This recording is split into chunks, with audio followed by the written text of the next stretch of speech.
Hundreds of Hawke's Bay residents are struggling to understand what the council's zoning of flooded land will mean for them. It's feared the red zoning of Esk Valley will leave businesses with no customers, restrict growers' ability to tend to their crops and turn the area into a ghost valley. Alexa Cook is there.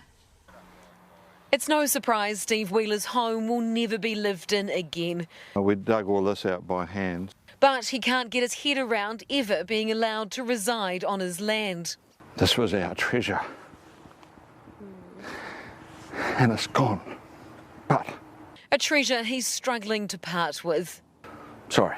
We knew very early on that we wouldn't be able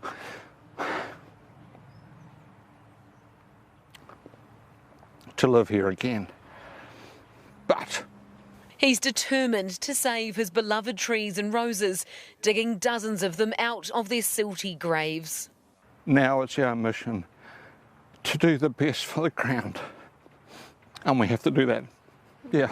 Down the road, restaurant owner Greg Miller is also trying to stay positive. Pretty frustrating, you know. I've spent 11 years here, putting my whole sweat and tears and everything into this business. With the valley effectively red zoned, he's lost hundreds of regular customers overnight. It will be a ghost town. We're going out to our communities, setting up drop-in centres for people to understand the maps and look at ways that they can share their information. Locals say the council's categories have left people with more questions than answers. There are people in limbo not knowing what's going on. There's also a lot of uncertainty for the growers in Esk Valley like this that are under Category 3. Initially, the Hawke's Bay Regional Council told me they weren't sure if they could keep operating. However, the Mayor said today that they can. People will be able to get on and with their crops and grow their fruit and produce. People like Donald Crosby, his entire strawberry growing operation ruined. I had around 60,000 plants and obviously they're all washed away. His greenhouses now look like skeletons. His strawberry plants are buried deep. Donald can replant, but he isn't allowed to live back on site. I need to live where I'm growing, otherwise it just doesn't really work. He's one of many residents who are disappointed with the council's decisions and want more flood prevention measures rather than just kicking them out. Alexa Cook, Newshub. And hundreds of Auckland homeowners are also looking forward to more certainty about their flood-damaged homes. In Muriwai, it's not as simple as having a red or yellow stick at home. The massive slips scarring the hillside could create unexpected complications. Nick Trubridge reports. 4 months after Gabrielle, Muriwai sits separated from the outside world. Streets closed off, beaches and playgrounds abandoned.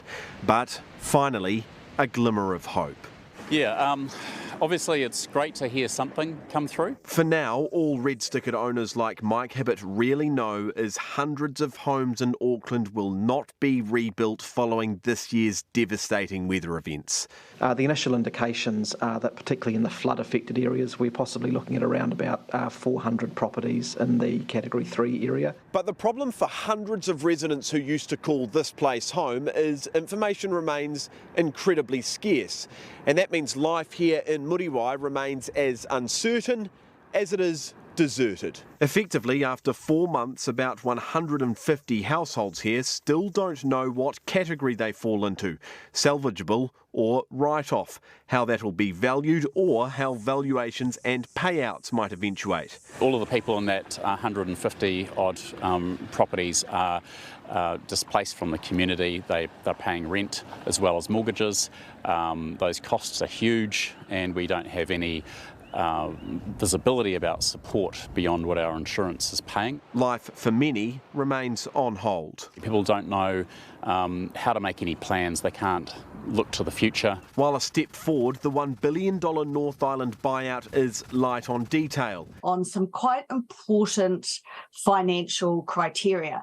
And there are really three that I'd like to focus, and that is on the criteria for valuation, the split of costs between council and central government, and the treatment of uninsured properties. And in Muriwai, there's problems like this. Muriwai is particularly difficult because we have commissioned a construction company to go out there and do some geotech work, because even though house by house may be stickered and we're moving those into category, it might be a wider issue there. Whatever the case, the feeling here is clear. Make a call and move on.